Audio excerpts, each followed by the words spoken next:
Assalamualaikum friends, my name is Saad Nabil and today we are going to discuss about the adverb of time. Adverb of time क्या होता है आज इसको discuss करते हैं। जिस तरह adverb of frequency, adverb of manner, adverb of place, adverb of reason, इस तरह से adverb of time भी होता है। adverb of time को हम डिफाइन करते हैं कि है क्या। An adverb of time is a word that describes when an action occurs. Adverb of time एक इस तरह के वर्ड्स होते हैं जिनको देख के हम ये अंदाज़ा लगा लेते हैं कि वो किसी एक्शन को बता रहे हैं हमें, और उस एक्शन को ये बता रहे होते हैं कि वो एक्शन हुआ कब है। वो एक्शन को उसके जो बाकी इसकी पहचान है, इसको चेक करने की वर्ड्स को एडवर्ब ऑफ टाइम में क्या बताता है, वो टाइमिंग बताता है, मतलब किस वक्त पे वो काम हुआ। फ्रीक्वेंसी ऑफ एन एक्शन, कितनी बार हुआ, कितनी दफ़ा हुआ। इसी तरह से हाउ ऑफन, व्हेन और for how long. How often कितनी बार, कितनी दफ़ा, ठीक है। व्हेन कब हुआ, यानी कि एडवर्ब ऑफ टाइम वो वर्ड है जो इस चीज़ का हमें आंसर करता है, जवाब देता है कि वो कब हुआ, व्हेन, हाउ ऑफन कितनी दफ़ा हुआ, फॉर हाउ लॉन्ग और कितनी देर तक हुआ, मतलब क्या टाइम ड्यूरेशन उसका क्या था, ड्यूरेशन को डिफाइन करता है। एडवर्ब ऑफ टाइम जो है वो एडवर्ब ऑफ फ्रीक्वेंसी के साथ मैच भी करता है।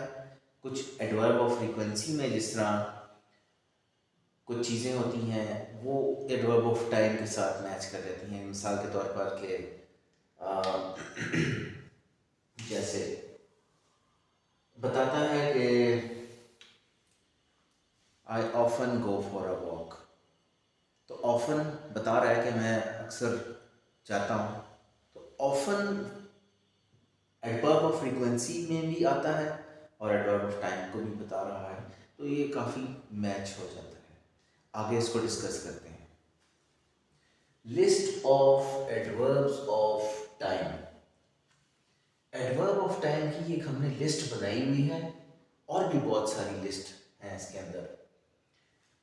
लिस्ट में बहुत कुछ है, जैसे सून है, देन है, टुनाइट है, quarterly, early, after, later, now, yesterday, tomorrow, day after tomorrow, immediately, today, ठीक है, every day, weekly, annually, tonight, last time, last month, last week, last year, very soon, at this moment, often, just, still, during, while, currently, sometimes।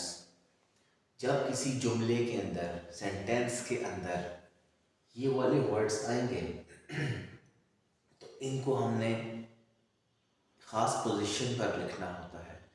ज़्यादा majority में ज़्यादातर ये sentence के last में आते हैं, लेकिन कुछ एक्सेप्शंस ऐसी हैं जो कभी ये सब्जेक्ट और वर्ब के बीच में भी आ जाते हैं और कभी ये सेंटेंस के बिल्कुल स्टार्ट में भी आ जाते हैं। ओके, अच्छा, इसको अब हम देखते हैं। Position of adverbs of time, इनकी पोजीशन कहाँ होती है। ओके, एट नंबर 1 पॉइंट पर है जी, at the end of sentences. जितने जुमले होते हैं उसके आखिर में ये पाए जाते हैं। मिसाल के तौर पर एग्जाम्पल में ये है, जैसे नाउ, ये नाउ है, ये इस लिस्ट में से हमने उठाया है और यहाँ लिखा है now. I am writing this article now, ये इस जुमले के आखिर में नाउ आया है। इसी तरह से yesterday, I went to the park yesterday, ठीक है, ये हमें किसका जवाब दे रहा है, ये when का जवाब दे रहा है। अच्छा, लेकिन ये भी आप ये देखिए आखिर में आ रहे हैं। ओके, अब आते हैं नेक्स्ट पॉइंट पे कि how long an action occurred. अच्छा, ये एक्शन जो है वो कितने टाइम पीरियड के लिए हुआ है। इसकी एग्जाम्पल जो है ये ऑल डे लिखा हुआ है। जैसे she stayed at her friends house all day, वो रुकी है अपने दोस्त के घर पर पूरा दिन के लिए, ऑल डे। और आपने इसको देखा है कि ऑल डे हमें बता रहा है कि ये एडवर्ब ऑफ टाइम है, यानी कि how long an action occurred, कि वो एक्शन कितनी देर तक वो काम हुआ है, सारा दिन के लिए ये काम हुआ है, ये एडवर्ब ऑफ टाइम है। अब आ जाए आप, थर्ड पॉइंट है exact number of times the action happens.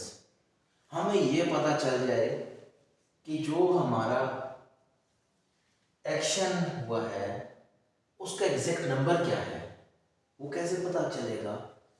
जैसे I went to the park yesterday, हमें पता चल गया कि एक ही दफ़ा कल फाइनल हो गया कि वो कल पार्क पर मैं गया। I went to the park yesterday, exact number मैंने बता दिया जी कि एक्शन एक दफ़ा हुआ है। ठीक है, जैसे यहाँ डेली लिखा है, the news paper arrives daily. ये न्यूज़पेपर कब आता है, रोज़ाना आता है। हमें पता है एग्जैक्ट नंबर, रोज़ डेली ये काम हो रहा है, और ये हमें एग्जैक्ट नंबर का बता रहा है। एक्शन जो हो रहा है वो एग्जैक्ट नंबर ऑफ टाइम्स पे हमें पता। अच्छा, फिर इसमें एम्फसाइज यानी कि जोर देना किसी बात के ऊपर। जब ये एडवर्ब ऑफ टाइम को हम सेंटेंस के स्टार्टिंग में ले जाते हैं, जैसे लेटर ये लिखा हुआ है, यानी कि लेटर का मतलब होता है कि बाद में होने वाला काम। Later he wrote a letter, हमने इसमें ये टाइम जो हमारा है उसको एम्फसाइज कर रहा है, उसको उसको इम्पोर्टेंट बना रहा है, उस पर जोर दे रहा है कि उसने लेटर कब लिखा है, बाद में लिखा है। लेटर कोई भी काम था उसके बाद ही राइट अ लेटर। अच्छा, और अगर यही लेटर को हम लिख दें he wrote a letter letter, तो ये फॉर्मल हो जाएगा, यानी कि वही जैसे एडवर्ब ऑफ टाइम सेंटेंस के ज़्यादातर लास्ट में ही आता है मेजॉरिटी केसेस में, लेकिन इसमें एक्सेप्शंस भी होती हैं, उसको भी आपको मैं बताता हूँ। फिर आता है more than one adverb of time. अगर एडवर्ब ऑफ टाइम एक से ज़्यादा हो जाए तो फिर उसको हमने कैसे लिखना है, क्या पहचान करनी है, हमने क्या देखना है कि पहले कौन सा वाला इस लिस्ट में से हम सेंटेंस के अंदर लगाएंगे, कहाँ लिखेंगे, पोजीशन क्या होगी उसकी। हाउ लॉन्ग सबसे पहले आ जाएगा, हाउ ऑफन आएगा, और फिर व्हेन आएगा। जैसे ये इस एग्जांपल में है, she volunteered at the hospital, ठीक है, for 3 days every month last year. अब वो हॉस्पिटल में रज़ाकाराना तौर पर रही है या वहाँ पर उसने काम किया है, तो क्या क्या किया है उसने, 3 दिन के लिए हर महीने पिछले साल। अब हम इसको इस तरह भी लिख सकते थे अगर, तो she volunteered at the hospital every month for 3 days last year, तो वो गलत सीक्वेंस हो जाएगा। सेंटेंस को करेक्ट लिखेंगे, आपके आइल्स में मार्क्स, आपके किसी भी एग्जाम में मार्क्स आपके अच्छे आएंगे। ऐसे राइटिंग में भी ये चीज़ चेक की जाती है। इसी तरह से कुछ इनके पैटर्न्स होते हैं, जिस तरह ये वाला पैटर्न हमने डिफाइन किया, ये मेजॉरिटी केसेस में, ज़्यादातर केसेस में हाउ लॉन्ग के बाद हाउ ऑफन और देन व्हेन आता है। जैसे फॉर 3 days हाउ लॉन्ग को बता रहा है, एवरी मंथ हाउ ऑफन को बता रहा है, ठीक है, और लास्ट ईयर किस सवाल का जवाब दे रहा है? इस वैन का। एडवर्ब ऑफ टाइम में ये सारे वर्ड्स, इनको अच्छी तरह से देख लीजिए और इनकी प्रैक्टिस कीजिए। इनका कारवां में थैंक यू वेरी मच।